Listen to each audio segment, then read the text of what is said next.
Hello आहे, मी संध्या कुलकर्णी. मी आत्ता बहिणीकडे सध्या आलेली. यांच्या इथे नाही गुळवेल सत्वाचा वेळ आहे. तो खूप औषधी, ती औषधी पण सांगेल बरं का, की त्या झाडाचा काय उपयोग होतो आणि कशा औषधी त्याचा उपयोग होतो. तर त्यांच्या इथून इतका छान मोठा वेल झाला आणि त्याची ते आता भाजी करून दाखवणार आहे तुम्हाला. मी आधी वेल दाखवते बरं का, हा गुळवेल सत्वाचा तुम्हाला. बघा, हा असा वेल असतो, हा गुळवेल सत्वाचा वेल. याची ती सगळी माहिती सांगायला आता तुम्हाला, का हा किती औषधी आणि किती उपयोगी आहे हा गुळवेल सत्वाचा वेल. हा पूर्ण वेल आहे, हे बघा, हे सगळं आहे ना, हा गुळवेल सत्वाचाच वेल आहे. हा पूर्ण झाडावर चढलाय, हा पूर्ण झाडावर चढलाय. इकडे दाखवते मी तुम्हाला. हे बघा, हा हा बघा, हा वेल हा लोंबलाय, हा हा बघा, हा सगळा गुळवेल सत्वाचा वेल आहे. हॅलो, मी संध्या कुलकर्णी. हॅलो, मी संध्या कुलकर्णी यांची बहीण बोलते. ती माझ्याकडे आलेली आहे आता सध्या. तर आमच्या इथे की नाही गुळवेल सत्व आहे, असं वेल आहे खूप मोठा. त्या वेलाची मला भाजी करून दाखवायची. आणि तो वेल जो आहे तो खूप गुणकारी आहे. असं जर म्हटलं तर या वेलाचा जर तुम्ही काढा जर घेतला तर तुम्हाला कितीही एनर्जी नसली तर एकदम एनर्जी आल्यासारखे वाटते आणि तुमची तब्येत पण चांगली राहते. तो वेल म्हणजे इतका साधासुद्धा नाही आहे, त्याची भाजी पण खूप सुंदर होते. त्याची भाजी जर खाल्ली ना तुम्हाला अक्षरशः म्हणजे छान वाटायला लागतं, की अक्षी ताकद आल्यासारखी वाटते. खूप सुंदर होते याची भाजी आणि मी तुम्हालाही करून दाखवणार आहे. चिरून आणि उकडायला टाकले, उकडून घेतले. आता याचं पाणी जे आहे ना ते थोडंसं झारून घेते आणि मग भाजीची प्रोसिजर करते.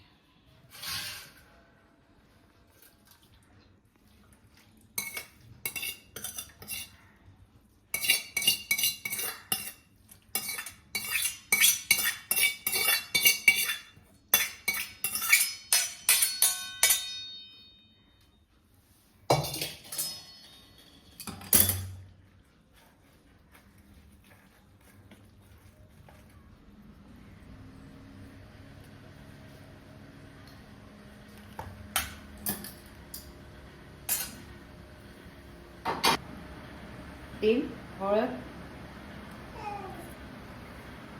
तेल, मोहरी, जिरं, हळद, तिखट आणि धनेपूड, मीठ आणि थोडेसे दाणे, थोडंसं जाडसर करून घेतलेले दाणे आणि कांदा थोडासा आणि टमाटा थोडा आणि त्याच्यानंतर थोडंसं बेसन पीठ, आपलं बेसन पीठ असतं ना ते बेसन पीठ आणि म्हणजे त्याच्यातलं पाणी थोडंसं निथळण्यात जाते.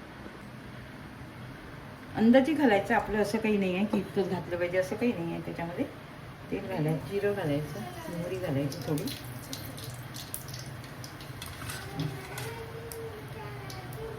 आणि कांदा घालायचा. आपल्याला जेवढा असा आवडेल असं काही नाही, एवढाच टाकला पाहिजे असं काही प्रमाण नाही आहे त्याला. आपल्यानुसार, आपल्या आवडीनुसार टाकायचा कांदा आणि छान परतून घ्यायचं. लागलं तर कोणी हिरवी मिरची घालते, कोणी तिखट घालतो. मी तिखटच घालणार आहे, हिरवी मिरची नाही घालणार.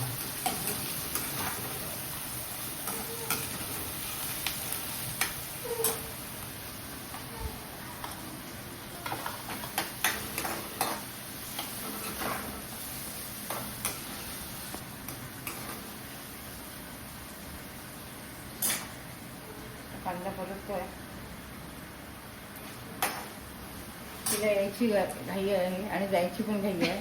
तिला खूप म्हटलं मी राहा कोणती म्हणते नाही, माझ्या घरच्यांना सुट्टी नाही आहे, मुलगा माझा घरी आहे. खूप आग्रह चालू आहे माझा तिला. कालपासून आम्ही तिला आग्रह करून करून थकलो. ती नाही म्हणते राहायला.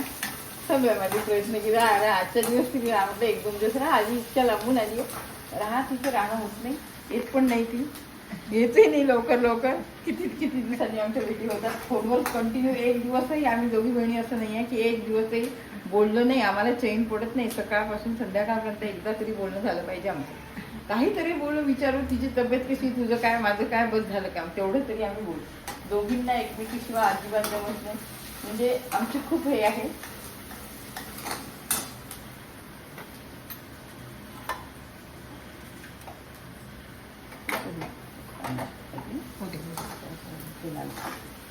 थोडासा लालसर होऊ द्यायचा कांदा.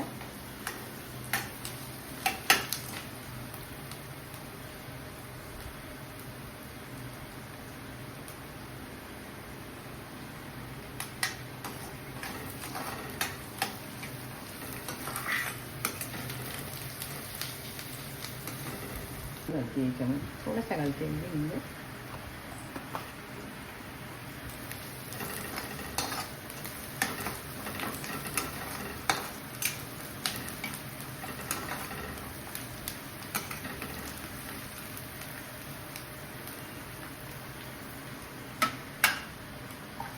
आणि तो टमाटा घालून घेते.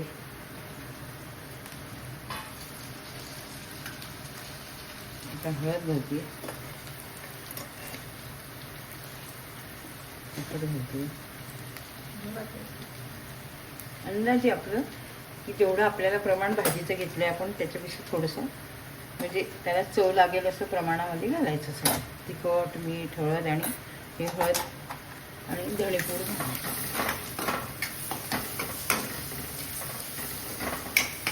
परतून घ्यायचं हे.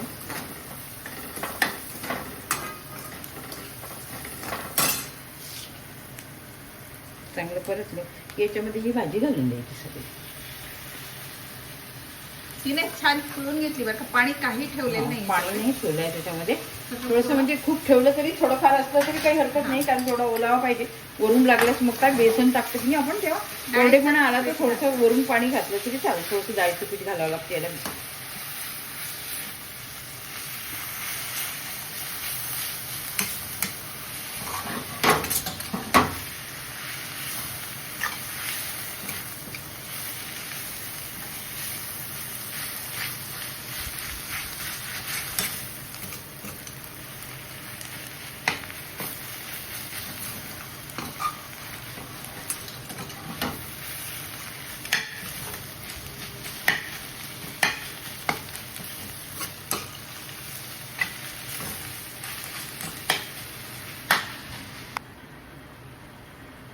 थोडीशी वाफ द्यायची याला.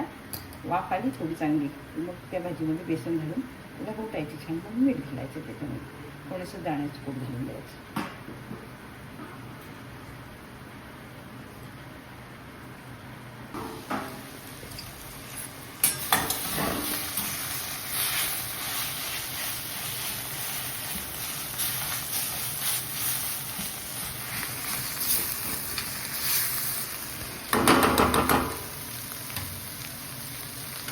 आता याच्यामध्ये बेसन घालायचं.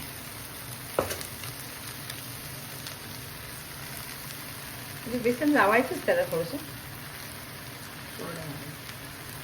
कोरडेपणा येतो थोडं बेसन. आणि मीठ घालायचं चवीनुसार, दाण्याला जसं पाहिजे असं. दाण्याचं खूप दाण्याचं काय शेवटी.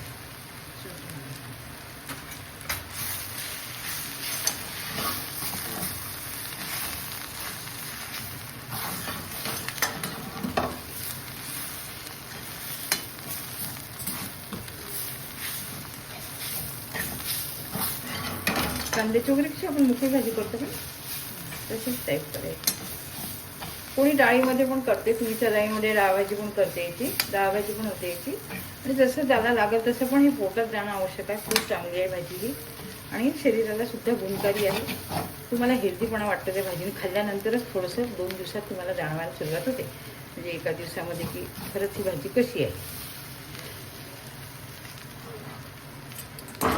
हे कमी पडले मला पीठ, बेसन, डाळीचं पीठ थोडंसं घालावं लागतं.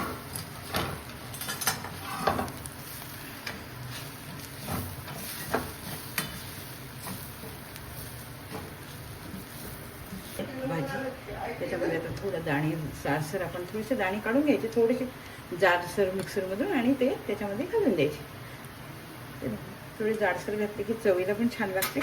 तिला थोडा कडवटपणा असतो या भाजीला, पण आपण जेव्हा तिला शिजवतो ना, उकळतो आणि ते पाणी काढतो तो कडवटपणा कमी होऊन जातो. त्याच्यामुळे थोडीशी कडवट लागली तरी ही भाजी खाल्ली तर काही हरकत नाही, त्यांना काही त्रास होत नाही तुम्हाला, काही नाही. भाजी खूप चांगली होते त्याला, असं काही नाही आहे. पण काहींना नाही आवडत ना, म्हणून मग ती थोडीशी पिळून घ्यायची, म्हणजे मग तो कडवटपणा सगळा निघून जातो. आता एक वाफी द्यायची याला आणि झाली भाजी. मीठ घेतलं, मीठ घेतलं. बघा हे बघा, खरं सांगू का, की माझ्या बहिणीने केलेली गुळवेल सरप्याची भाजी तुम्हाला आवडली का? आवडली असेल तर लाईक करा, शेअर करा आणि सबस्क्राईब करा. खरं सांगू का, हे जे गुळवेल सत्व आहे ना, याच्या ज्या काड्या असतात त्या किती ताप मुरलेला असो अंगातला, त्याचा काढा जर तुम्ही घेतला ना तर कारण त्याची औषधी तिला खूप माहिती आहे, पण तिला शूटमध्ये एवढं बोलता नाही आलं. माझ्यापेक्षा औषधी ही सांगते. कुठल्याही आमच्या घरात कोणी आजारी पडले की आधी फोन आमच्या डॉक्टरांना नसतो, हिला असतो. हिला बऱ्याच माहिती आहे, पण तिला शूट करताना एवढं सांगता नाही आलं.